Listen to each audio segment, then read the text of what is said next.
La Organización Mundial de la Salud estima que como un 40% de la población mundial duerme mal. A lo mejor algunos dirán, yo formo parte de ese 40%. Pues bienvenido, el grupo es grande. Los factores son múltiples: alteraciones emocionales, enfermedades, la toma de algunos medicamentos. Pero este último me llama la atención: repasar las preocupaciones. Básicamente es cuando las personas son invadidas por un sinnúmero de pensamientos durante las noches. En teoría van a dormir, pero en la práctica comienzan a pensar en todas las cosas no resueltas, en todo aquello que les preocupa, y por lo tanto no logran conciliar el sueño. Y si duermen, sienten que no descansaron. La pregunta es ¿por qué? ¿Por qué están esos pensamientos? Y básicamente la respuesta es porque tienen miedo. ¿Pero miedo a qué? Y los miedos pueden ser múltiples, pero casi que giran alrededor de lo siguiente: a lo incierto, a no tener el control, a lo fatal, a la impotencia. Es decir, a ese pensamiento de no tengo lo que se requiere para enfrentar lo que estoy viviendo. Y eso, por supuesto, da miedo. Cuando ustedes van a la Biblia, sin embargo, encuentran una serie de personajes que navegan al igual que nosotros en una serie de pensamientos, emociones o circunstancias parecidas a las nuestras, pero que nos enseñan a ver estos problemas con una óptica espiritual, a la luz de una historia más importante que la nuestra. Me refiero a la historia de la cruz. Y en la medida en la que navegamos en estas historias, pudiéramos aprender algunas lecciones que a lo mejor nos van a ayudar a poder enfrentar cualquiera de estos ámbitos de miedo en los que nos podemos mover. Me voy a ir al libro de Daniel y le voy a pedir que me acompañe para que juntos leamos justamente un relato de un hombre que, pese a la condición que tenía, tampoco dormía bien, al igual que a lo mejor muchos de los que están acá. En el segundo año del reinado de Nabucodonosor, tuvo Nabucodonosor sueños y se perturbó su espíritu y se le fue el sueño. Hizo llamar el rey a magos, astrólogos, encantadores y caldeos para que le explicasen sus sueños. Vinieron pues y se presentaron delante del rey. Y el rey les dijo: he tenido un sueño y mi espíritu se ha turbado por saber el sueño. A ver, les cuento un poco el contexto. Por allá del siglo VI antes de Cristo, Babilonia se levantaba desplazando a los imperios de la época, Egipto y Asiria. Se convertía en la nueva potencia mundial. Y lo que leímos es un episodio del rey de esta potencia mundial.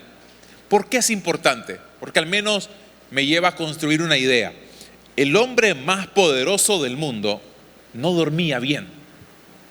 ¿Por qué es importante? A ver, porque se supone que si sos poderoso, que si tenés todos los recursos, el conocimiento, acceso a la cantidad de conexiones que se puede imaginar, ¿por qué no dormir bien?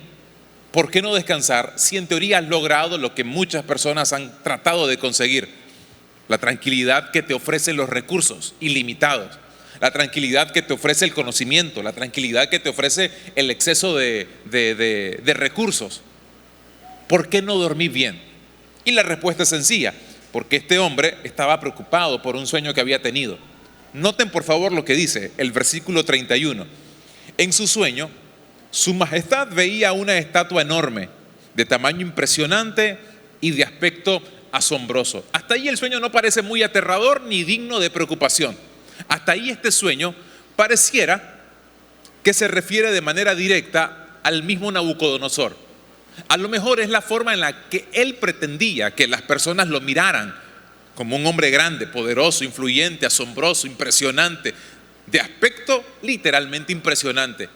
Hasta ahí dice él, y parece que soy yo. En ese sueño parece que soy yo esa figura. Pero lo que le atemorizaba era lo siguiente, versículo 33. Las piernas eran de hierro, lo mismo que la mitad de los pies, en tanto que la otra mitad era de barro cocido. De pronto, una roca fue cortada, pero no por manos humanas. Esta golpeó e hizo pedazos los pies de hierro y barro de la estatua. Básicamente, se destruyó. Claro, aquí es donde le da miedo, Porque él dice, si efectivamente yo compruebo que la estatua que he visto en mis sueños soy yo, y esta estatua en mi sueño se cae, adivinen qué, va a tener miedo, claro.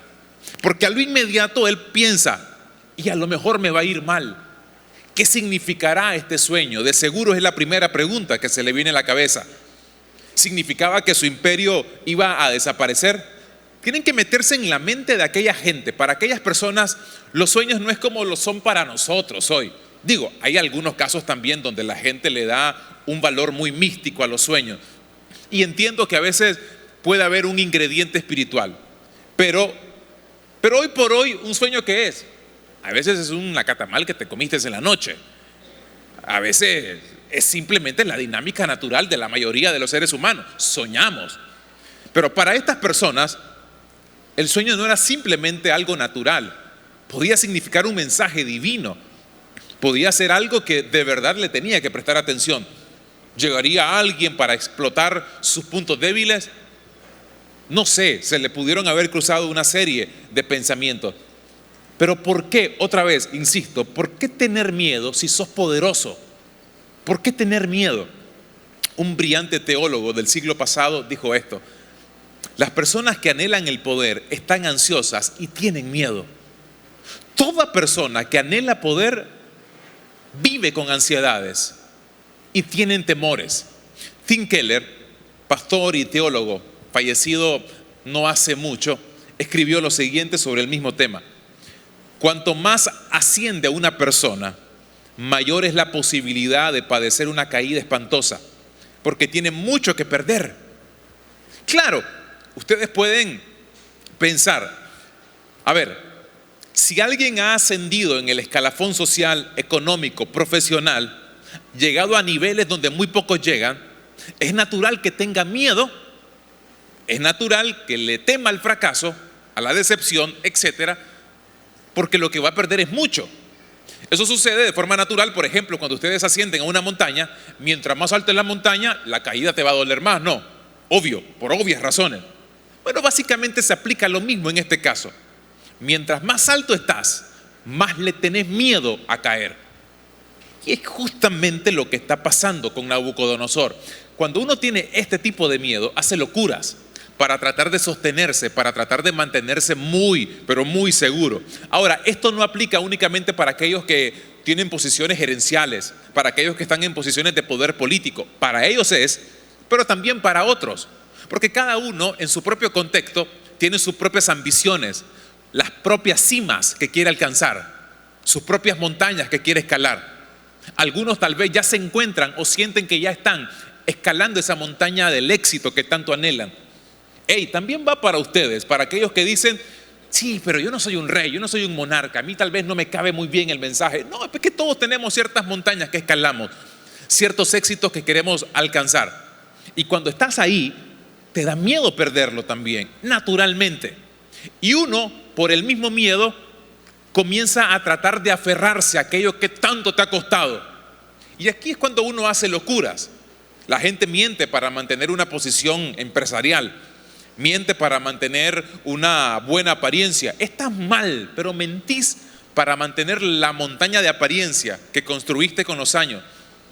La gente soborna para conservar una posición social. Y lo que olvidamos o ignoramos es que en la vida, por mucho que intentes controlar la vida, la mayoría de las cosas escapan a nuestro control. Noten estos ejemplos. Ustedes y yo no decidimos el siglo en el que íbamos a nacer. No decidimos el lugar o país donde nacimos. La familia que tenemos, no escogiste a tu papá, a tu mamá, no los escogiste. Tampoco escogiste el entorno de tu infancia, la cuadra en la que ibas a crecer, los amigos que estuviste en esa cuadra. Se encontraron. No, ni siquiera escogiste tu estatura física. Si sos alto, si sos bajo, forma parte de tu herencia genética. No escogiste los talentos que se te heredaron genéticamente tampoco. Digo, hay algunas cosas que podemos mejorar, corregir, y claro, no, pero ya todos tenemos una base, un fundamento sobre el cual trabajar o construir la vida. Y la mayor parte de las circunstancias, mis estimados, tampoco las podemos controlar, aunque tengamos la impresión, la idea de que sí la podemos controlar. Pero la verdad es que no lo podemos controlar. Y esto es lo que vuelve que nosotros seamos inseguros por naturaleza. El hecho de que vivimos en un mundo que es bastante incierto, al ser humano se le vuelve natural vivir de manera inseguro. Natural pelear contra un miedo llamado impotencia, a no saber qué hacer cuando venga lo impredecible. ¿Y si me despiden? ¿Y si me da alguna enfermedad? ¿Y si quiebra la empresa? ¿Y si no salgo adelante? Tener esas preguntas son inquietantes. Para algunas personas les desestabiliza. Y aquí es cuando entonces intentamos gestionar esta impotencia. ¿Cómo? Si te da miedo fracasar, trabajas más y más y más y más para tener plata. ¿Por qué? Porque la plata te va a garantizar resolver problemas cuando estos aparezcan. O al menos te da esa idea. Si no naciste en una familia con una posición social alta, escalás a nivel profesional y laboral, y no es que esté mal, por supuesto, pero escalás no necesariamente porque querés mejorar tu calidad de vida únicamente, sino porque adicional a eso tenés miedo de que si mantenés la posición social baja, el día que te enfermes, no tenés ningún contacto importante en tu teléfono a quien llamar para pedirle ayuda. Vos sentís que en la medida que creces, construir relaciones, en esa medida podés resolver más problemas. Pero tristemente, no es la manera correcta. Noten por favor el sueño de Nabucodonosor. Entremos en los detalles del sueño. Tú, oh rey, veías, y he aquí una gran imagen. Esta imagen, que era muy grande y cuya gloria era muy sublime, estaba en pie delante de ti y su aspecto era terrible. La cabeza de esta imagen era de oro fino, su pecho y sus brazos de plata, su vientre y sus muslos de bronce, sus piernas de hierro, sus pies en parte de hierro y en parte de barro cocido.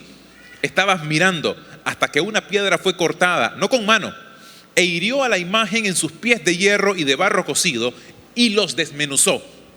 Entonces fueron desmenuzados también el hierro, el barro cocido, el bronce, la plata y el oro, y fueron como tamo de las eras del verano, y se los llevó el viento sin que de ellos quedara rastro alguno. Mas la piedra que hirió a la imagen fue hecha un gran monte que llenó toda la tierra.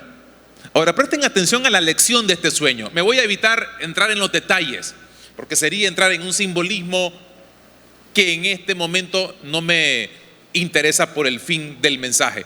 Pero hay básicamente dos lecciones en este sueño que le está dando el Señor a Nabucodonosor. Número uno, es un llamado a la humildad. Hey Nabucodonosor, así como esa estatua se ha levantado, impresionante, admirable, hey, no creas que te has levantado por tu propia cuenta. Yo sigo siendo Dios, yo sigo siendo el rey. No importa cuánto has crecido, no importa cuánto has demostrado tus capacidades o facultades, seguís siendo ser humano y yo sigo siendo Dios. Número uno. Y número dos, es una advertencia. Si no entendés cómo funciona esto, gradual o dramáticamente se te puede venir abajo todo lo que construiste. El orgullo se te vuelve en un problema muy serio, porque todo aquello por lo cual trabajaste se te viene abajo. Tenés que reconocer algo: en la vida vas a rendir cuentas. No sos tan importante como para no rendir cuenta. Vas a rendir cuentas, sí o sí. Ahora, pareciera que Nabucodonosor entendió el mensaje, porque si ustedes siguen leyendo versículo 46, entonces el rey Nabucodonosor se postró sobre su rostro y se humilló ante Daniel y mandó que le ofreciesen presentes e incienso. El rey habló a Daniel y dijo: ciertamente el Dios vuestro es Dios de dioses y Señor de los reyes, y el que revela los misterios, pues pudiste revelar este misterio. Ahora, aunque el cambio de Nabucodonosor fue importante, pareciera que no fue tan profundo, porque tiempo después de este episodio, Dios tuvo que volver a intervenir con Nabucodonosor, y lo hace justamente con otro sueño. Noten lo que dice el capítulo 4, verso 4 en adelante. Yo, Nabucodonosor. Y aquí lo interesante es que el mismo Nabucodonosor se da a la tarea de escribir este episodio. Él mismo es el relator, el cronista de este momento. Yo, Nabucodonosor, estaba tranquilo en mi casa, próspero en mi palacio, cuando tuve un sueño que me infundió miedo. Otra vez parecía que no iba a dormir bien el muchacho. Recostado en mi lecho, las imágenes y visiones que pasaron por mi mente me llenaron de terror. ¿Recuerdan lo que decía la OMS?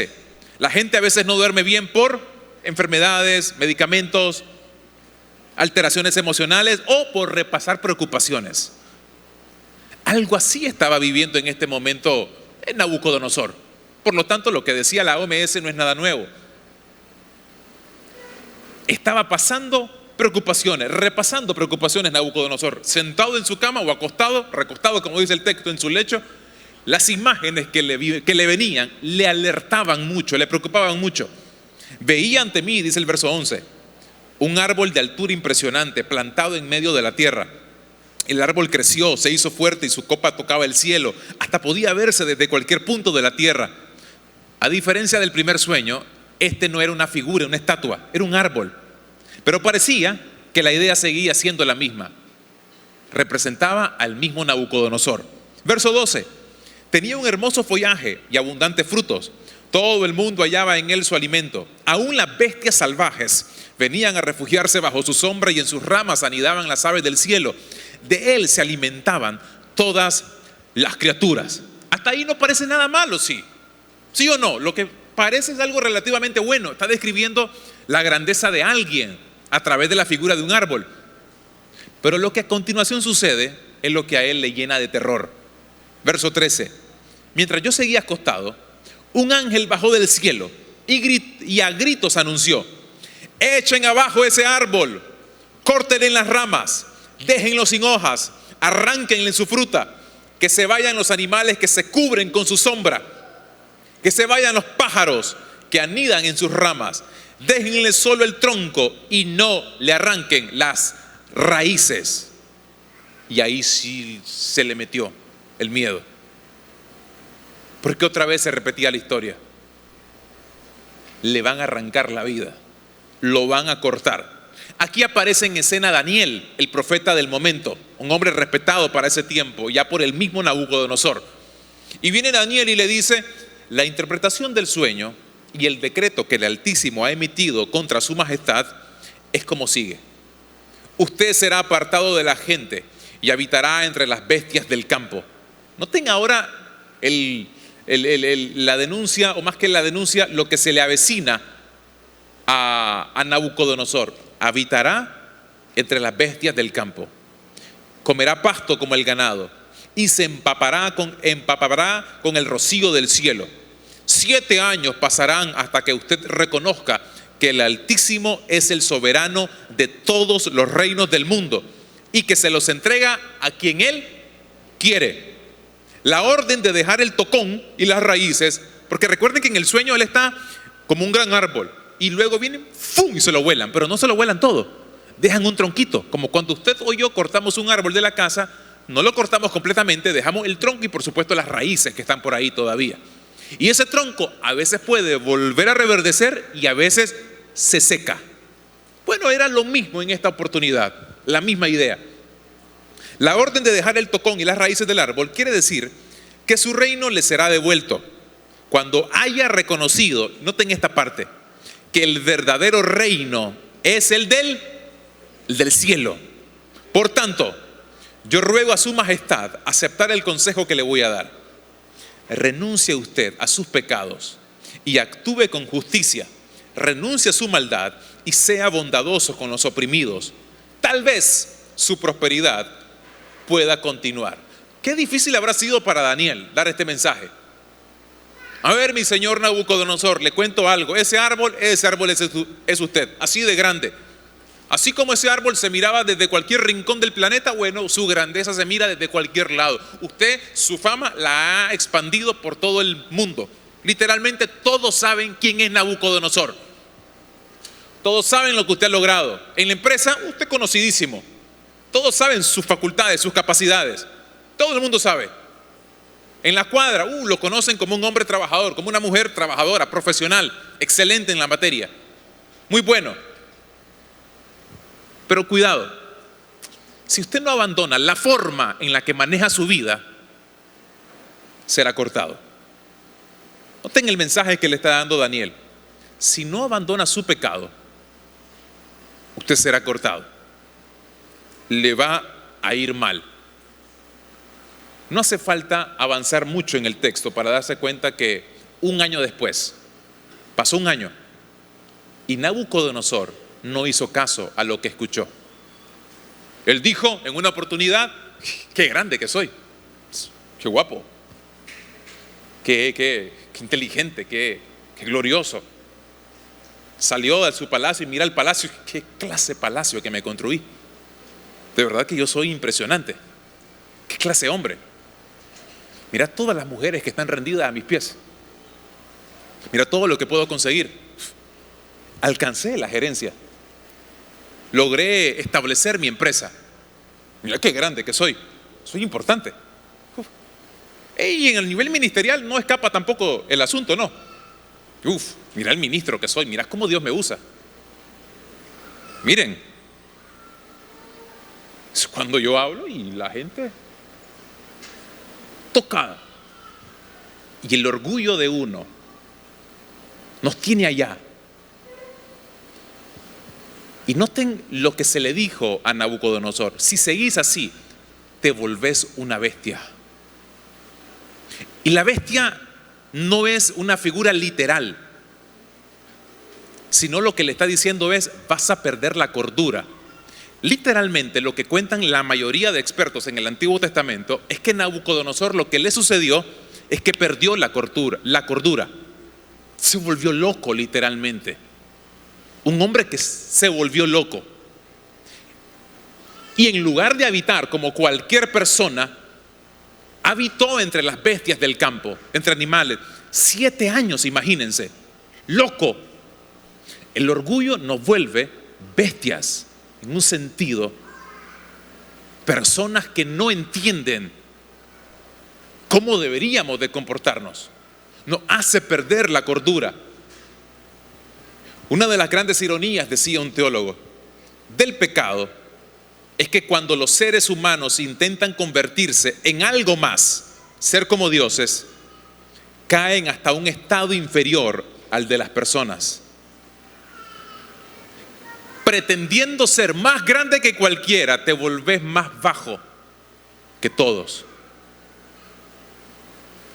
Ser nuestro propio Dios y vivir para nuestra propia gloria y poder conducen al tipo de conducta más bestial y cruel. El orgullo, noten esto, nos convierte en depredadores, no en personas. ¿Quieren ejemplos? Es el hombre que se cree dueño de su esposa y de sus hijos, o al contrario, la mujer que se cree dueña del hombre y de sus hijos y no se les trata con el debido respeto y dignidad. Es el jefe o la jefa que trata con desprecio a sus trabajadores y en lugar de convertirlos en trabajadores de una empresa que intenta construir, los mira como que si fueran sus esclavos. Es el muchacho malcriado que no respeta a sus mayores, que jamás se les enseñó que las canas se les debe de respetar, que no se le puede gritar a un adulto porque no se le da lo que él pide, lo que él quiere, porque ese que hoy grita de niño delante de un papá o de una mamá porque no se le está dando lo que quiere, es el que mañana va a pretender gritarle a un jefe en una empresa, pretendiendo que todo se lo merece también. Y si no lo pararon de chiquito, de grande la vida lo va a golpear y le van a cortar el tronco, porque le van a enseñar que hay sitios donde lo que él quiere no se hace, porque hay otro que tiene más autoridad. O es el líder espiritual que se enseñorea de las personas, que cree que la gente le tiene que pedir permiso al pastor para las decisiones de su vida, confundiendo el consejo que un líder espiritual puede dar a el enseñorearse de la vida de la gente. El líder espiritual está para tratar de conducirte por una vereda correcta, tratando de mostrarte cuál es el panorama por el cual deberías de conducirte. Pero no aquel que te dice, te puedes casar con él, con ella no, con él sí. Ahí trabaja, ahora no, ahí renuncia. No te puede decir, no debería de decirte, porque el creyente debería de tener la suficiente capacidad o madurez para escuchar al mismo Señor que supuestamente el líder aquel escucha. Mientras trata como bestia a las personas, él mismo se convierte en una bestia. Eso es lo irónico. Porque mientras denigra, ofende, maltrata, él mismo se convierte en peor que aquello que está señalando. ¿Cómo descubro que yo estoy viviendo esa condición?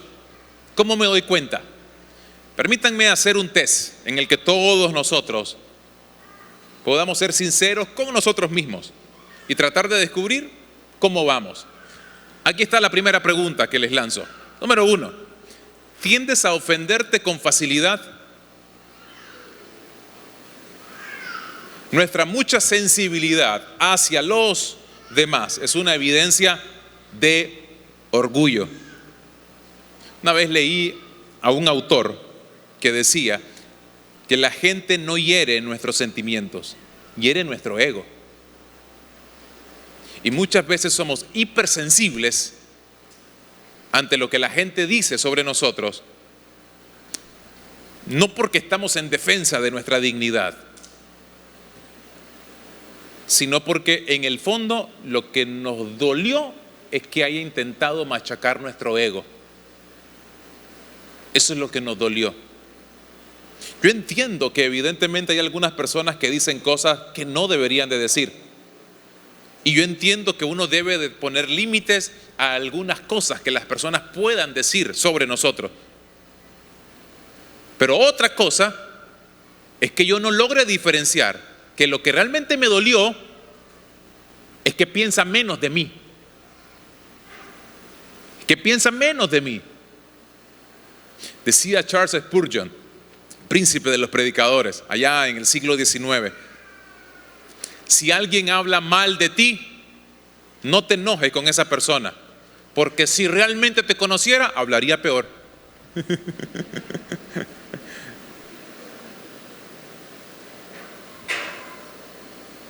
Y es cierto, hablaría peor. Y aquí es cuando yo entiendo entonces la gracia del Señor.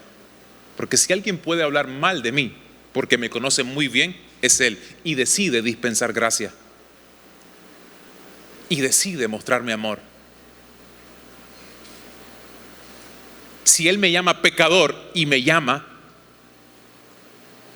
yo no me ofendo. Porque soy un pecador. Pero cuando Él me lo dice, al mismo tiempo me dispensa gracia. Un pecador ahora redimido por su gracia. 2, segunda pregunta. ¿Tiendes a pensar que siempre tienes una mejor idea? Y esto aflora muchas veces en el matrimonio. Vos callate que vos no sabes de negocio. Vos callate que vos no sabes de lo que estás hablando. Y los pleitos en el matrimonio comienzan a aflorar justamente por este tipo de mentalidad, de condición de corazón, orgullo. Sucede en el trabajo, sucede en las iglesias, sucede en cualquier contexto en el que nos movamos. Tercera pregunta. ¿Eres impaciente con las debilidades de los demás? Sí, la impaciencia también es otro detonante de que a lo mejor estoy luchando con el orgullo. Nos desesperamos con las debilidades de los demás porque entendemos que nosotros sí estamos donde deberíamos y ellos no. Como yo creo que soy superior y que he avanzado más, me desespero porque veo que otros no han avanzado lo que yo sí avancé. Entonces no aguanto lo lento que sean, no aguanto que no han aprendido algunas cosas que hace rato debieron haber aprendido. Y a lo mejor es cierto que hay alguna gente que no ha avanzado como debería de avanzar, pero eso no implica que yo tengo que aprender a ser compasivo y paciente con algunos. Cuarta pregunta. ¿Buscas continuamente poner en evidencia tu conocimiento o habilidades? Hay una gran diferencia entre las personas que siempre tienen algo para aportar y aquellos que siempre tienen algo que decir. Los primeros son de los buenos, porque con su conocimiento aportan a una causa. Los segundos, los que se quieren es lucir. Tienen algo para decir, para que los demás se den cuenta que él sabe, que ella conoce lo que otros no conocen, que es más inteligente, que tiene mejores ideas. En realidad no te quiere ayudar, lo que quiere es que le admires. Y ese deseo de admiración por el conocimiento que tiene es orgullo que se eleva al igual que este árbol del sueño de Nabucodonosor. 5. Sueles tener una actitud crítica. Y cuando hablo de actitud crítica me estoy refiriendo a una actitud como de juez. Mostramos nuestro orgullo cuando en todas nuestras relaciones estamos buscando dónde está fallando la otra persona y qué está haciendo mal. Eso es una actitud de juez, donde miras siempre lo negro que está haciendo, lo negro que se mira, todo lo malo. Señalás continuamente. Nunca haces las cosas bien en el trabajo, nunca haces las cosas bien en la casa. Y siempre tu relación pareciera que está construida en base a una actitud crítica. Y no hay un reconocimiento de un problema en el corazón. 6. Sexta y última pregunta. ¿Tienes la tendencia a querer controlar? Queremos controlar nuestras relaciones porque pensamos que la mejor manera en la que los demás pueden actuar es aquella que se ajusta a mí. Por eso es que pretendo controlar o regular la vida de otros. Esto destruye familias, destruye matrimonios. Un hombre que quiere controlar a su esposa, una mujer que quiere controlar a su esposo, porque en el fondo lo que quiere no es cuidarle, es que se ajuste a la forma de pensar de él o de ella. Y eso también es peligroso. O queremos controlar nuestras circunstancias porque pensamos que nuestros planes y nuestras ideas son mejores que la de Dios. ¿Recuerdan a Abraham? Dios le dijo, te daré un hijo, tranquilo, aguanta, ten paciencia. Espérate, era un hombre ya avanzado de edad, con muchas canas, donde la posibilidad de que él pudiera ayudar a su esposa a concebir eran mínimas. Hablando en términos naturales, era muy difícil. Y a Dios todavía se le ocurre prometer algo que en el tiempo de Abraham se siente tardado. Ya estoy viejo y no lo ha hecho. Digo, si ahorita está difícil, más adelante va a ser más difícil. Así que ayúdame ya. Pero a Abraham se le ocurre otra idea. Tengo a Agar, a una sierva, quizás más joven que su esposa, que Sara. ¿Y qué hace? Se mete con Agar y tiene un hijo con Agar. Pero la promesa no fue que iba a tener un hijo con Agar. La promesa fue que iba a tener un hijo con Sara. El hijo que tuvo con Agar es parte del plan de Abraham, pero no era parte de lo que Dios le había prometido. Intentando controlar circunstancias. Lo mismo sucede con nosotros, orando, esperando en el Señor. Mientras tanto, uno finalmente hace lo que quiere. Y estas cosas, hay otras, nos pueden ayudar a descubrir si efectivamente me estoy convirtiendo como Nabucodonosor en una bestia, en mi modo de relacionarme, de construir mi vida. C.S. Lewis describe mejor esta condición en su novela La travesía del viajero del alba, que forma parte de la serie de novelas de las Crónicas de Narnia, de las cuales hay 3 adaptaciones en el cine. Pero son más las partes que tristemente no las llevaron al cine. Pero de todas maneras, las películas casi siempre no son tan fieles a los textos. Por supuesto, por las limitantes propias del tipo de arte. Cuando usted lee el libro, hay una riqueza que evidentemente al compararla con la película se disfruta más con el libro, con la lectura. Hay un niño en esta historia, Eustaquio. Eustaquio es un niño malcriado, arrogante. Eustaquio es altanero, trata mal a la gente, trata mal a su familia. Un aprendiz de Nabucodonosor. Eso era Eustaquio. En una noche, él descubre una cueva donde había un tesoro. Y él, con un corazón tan orgulloso, dice: con este tesoro lo que puedo lograr, lo que lograría, lo que haría, me vuelvo más grande con este tesoro, enorme. Y entonces se duerme recostado sobre aquel tesoro. Al amanecer, para su sorpresa, descubre que se había convertido en un dragón. Él no sabía que aquel tesoro tenía una suerte de algo místico. Todo aquel que pretendiera ese tesoro se iba a convertir en aquello que realmente era.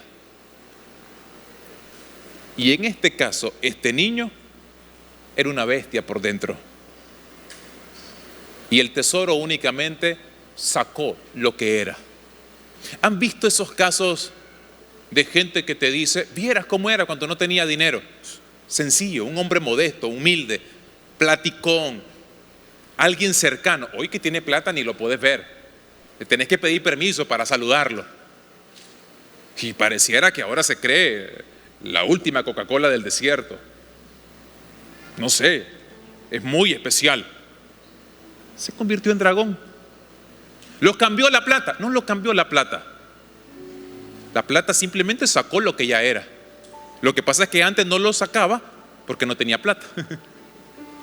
Y hoy sí, sacó lo que era. Llegó a una posición gerencial, es un manager de una gran empresa, una transnacional. Se volvió un ogro, vieras cómo trata a los trabajadores. Así era cuando tampoco no era nadie. Así era igual. Lo que pasa es que como sentía que no era nadie, no tenía la oportunidad de sacar lo que había en el corazón. Pero así era de toda forma. Así estaba este muchacho. Y claro, y ahora era fuerte, era un dragón. Pero era fuerte, temido. Pero con el pasar del tiempo, sucede lo que sucede con toda persona que se vuelve una bestia. Se siente solo, se siente sola y quiere volver a ser un niño. La soledad le golpeó.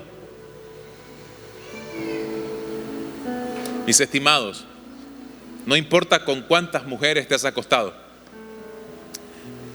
el día que necesites a una persona a tu lado, ninguna de esas va a estar. Porque te acostaste con ellas para demostrar que tenías la capacidad de hacerlo. Y lo hiciste. Pero el día que te sientas solo, miserable, deprimido, triste, rechazado, sin amor, va a voltear y no va a estar ninguna de ellas o ninguno de ellos. Ninguno. No importa cuánto hayas escalado en lo laboral o en lo profesional, porque el día que llegues a la cima y venga una crisis en tu alma, te vas a dar cuenta que todo lo que lograste no resuelve la crisis del alma. No se resuelve. ¿Te dio algo? Sí, pero no lo que realmente necesitabas. Ahí es cuando te das cuenta que cuando te visita una enfermedad, no importa la cantidad de plata que tengas en la cuenta bancaria, no te sirve. No importa los contactos que hayas desarrollado a través de tu vida, no te sirven. A la enfermedad no le va a importar eso. Ahí te demuestra una vez más lo impotente que somos ante situaciones complejas o difíciles. Y Eustaquio quería volver a ser niño por eso. no me sirve ser esto, quiero ser niño. Y conoció a un misterioso león. El león se llama Aslan y le pide ayuda. Y Aslan le dice: ¿quieres cambiar? Desvístete, arráncate las capas de dragón. Y entonces el dragón, el niño, comienza con sus garras a tratar de quitarse las escamas. Y se quitó la primera capa, pero cuando mira, dentro había otra capa. Seguía siendo un dragón. Volvió a intentarlo con la otra que tenía ahí, la otra capa. Y había más escamas, y no podía cambiar. Por sí mismo no podía cambiar. No se puede. Y entonces viene Aslan, el león, le dijo: tendrás que dejar que sea yo quien te desvista. Yo lo voy a hacer. Pero adivinen cómo lo iba a hacer. Con sus garras también, las de león. Yo te voy a desvestir. Y aquí comienza a contar en la novela Eustaquio cómo fue este proceso. Como podrán suponer, tenía miedo de sus garras, cuenta él. Pero a estas alturas estaba desesperado. Así que me tumbé sobre la espalda y le dejé que lo hiciera. El primer desgarrón fue tan profundo que pensé que me había atravesado el corazón. Y cuando empezó a quitarme la piel, me dolió más de lo que había sentido en toda mi vida. Pero sin duda me arrancó todo aquel revestimiento animal. Y ahí se quedó la costra, tirada sobre la hierba. Y ahí estaba yo, suave y blando, y más pequeño de lo que había sido. Me había vuelto a convertir en un niño. Dejar de ser orgulloso, dejar de ser una bestia, dejar de temer, va a ser doloroso. Porque el león de la tribu de Judá, nuestro Señor, arranca justamente lo que está mal. Si ustedes leen las Crónicas de Narnia, se van a dar cuenta que cada una de estas novelas está inspirada en el Evangelio. Y Aslan, en este caso, representa a Cristo. Y Eustaquio, en este particular relato, me representa a mí. Lo representa a usted. Una bestia que se quiere convertir en alguien para sentirse seguro, y en el proceso termina destruyendo a personas, puesto que ahora se cree importante, maltrata a los demás. Y el proceso de sanación es doloroso, porque es una operación a corazón abierto, sin anestesia, con las garras de un león. Te va a abrir el corazón. ¿Y eso qué va a implicar en la práctica? Va a implicar que a veces vas a tener que sentarte y decirle a tu esposa, a tus hijos, que te perdonen, porque la forma en que lo trataste, que la trataste, fue como una bestia. Que no tenías razones para hablarle de esa forma, para hacer lo que le hiciste. Lo mismo va a ser el día que tengas que sentarte con tu trabajador.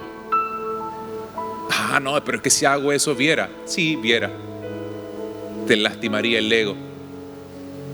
No, y va a pensar que bajo la cabeza, sí, va a pensar. ¿Qué habrá pensado Jesús cuando dijo, bueno, me voy a despojar de mí mismo? No, pero van a pensar que soy como ellos. Esa era la idea, ¿no? Se hizo semejante a nosotros. Semejante a nosotros, el más poderoso de todos. Y él dijo, no vine para que me sirvan, vine a servir. Y la operación implica eso: bajar la cabeza, humillarte y pedir perdón a otros. El profeta Ezequiel lo describe de esta manera: yo les daré un corazón sincero y pondré en ellos un espíritu renovado. Les arrancaré, la figura me gusta porque se parece a lo que recién leímos. Les arrancaré el corazón de piedra que ahora tienen. Noten que el proceso es violento. Les arrancaré ese corazón de piedra, porque ustedes no pueden arrancárselo. No pueden ser humildes por su propia cuenta. No pueden ofrecerse seguridad por su propia cuenta. No pueden, se pueden autoengañar nada más. Y añade: y pondré en ellos un corazón de carne, para que cumplan mis estatutos y pongan en práctica mis leyes. Entonces ellos serán mi pueblo y yo seré su Dios. Solo entonces. Es genial, porque Nabucodonosor entendió al final. Noten lo que él dijo: pasado ese tiempo, yo elevé los ojos al cielo. Cuando estás tan arriba, no sentís deseos de elevar tus ojos al cielo, porque desde tu perspectiva vos sos el que estás más arriba y no hay nadie más. Pero ahora que estaba en la cima, después de todo hay alguien más arriba. Hay alguien más. Yo no controlo todo. Elevé los ojos al cielo y recobré el juicio. Noten qué interesante. Baja, sube la cabeza y se deja la locura a un lado. Recobró el juicio. Entonces alabé al Altísimo, honré y glorifiqué al que vive para siempre. Su dominio es eterno, su reino permanece para siempre. En el mismo tiempo, en el mismo instante, dice en otra versión, mi razón me fue devuelta. Dejé de ser loco, dejé de portarme como una bestia. En ese momento me volví otra vez humano, un verdadero ser humano. Y la majestad de mi reino, mi dignidad y mi grandeza volvieron a mí. Y mis gobernadores y mis consejeros me buscaron y fui restablecido en mi reino. Y mayor grandeza me fue añadida. No me interesa tanto la grandeza que se le añadió, como la condición que le cambió. Porque la condición que le cambió sucedió justamente porque aprendió a caminar de la forma correcta. El camino para ascender desciende, mis amigos. El camino para descender asciende. ¿Saben qué significa eso? ¿Quieren ser realmente grandes? No es llegando a la cima que se logra, logrando todos tus objetivos. Oh, es grande. ¿Por qué? Campeón del mundo. ¿Por qué? Porque es empresario. ¿Por qué? Porque tiene plata. ¿Por qué? Porque ahora es famoso. ¿Por qué? Porque es influencer. ¿Por qué? Porque lo siguen miles. ¿Por qué? Porque su voz es una voz de las más influyentes del país. ¿Por qué? Porque es, vieras. La grandeza se consigue de otra manera. Estoy aquí. El día que ofendí a alguien, perdoné. El día que maltraté a un compañero de trabajo, le pedí perdón. El día que me podía lucir con mis conocimientos, decidí aportar y no lucirme. El día que la gente me podía servir, decidí hacerlo al contrario, serví yo. El día que yo pude ser el primero, entendí que la grandeza estaba también en aprender a ser el último. Y lo que para el mundo fue descender, para Dios fue haberme ubicado en otra posición. El camino para ascender es descendiendo. Es descendiendo. Y cuesta mucho. Y como duele, no todo el mundo quiere. Duele, no todo el mundo quiere. ¿Qué significaría eso? Que saliendo de este auditorio te pongas en contacto con aquel que sabes que tenés que contactar. Y duele en el momento. Duele muchísimo. Pero ¿qué van a hacer? Tienen que permitir que el león con sus garras venga y atraviese hasta nuestro corazón y nos vuelva una vez más como un niño. Porque el evangelio no consiste en hacerles mejor persona, mis estimados. El evangelio no consiste en sacar tu mejor versión. No consiste en eso. El evangelio consiste en morir a mí mismo y ser una nueva criatura. En eso consiste. No somos cristianos para ser mejor persona. Somos cristianos para ser una nueva persona, una nueva criatura. Amén. Cierre sus ojos, por favor, por unos segundos.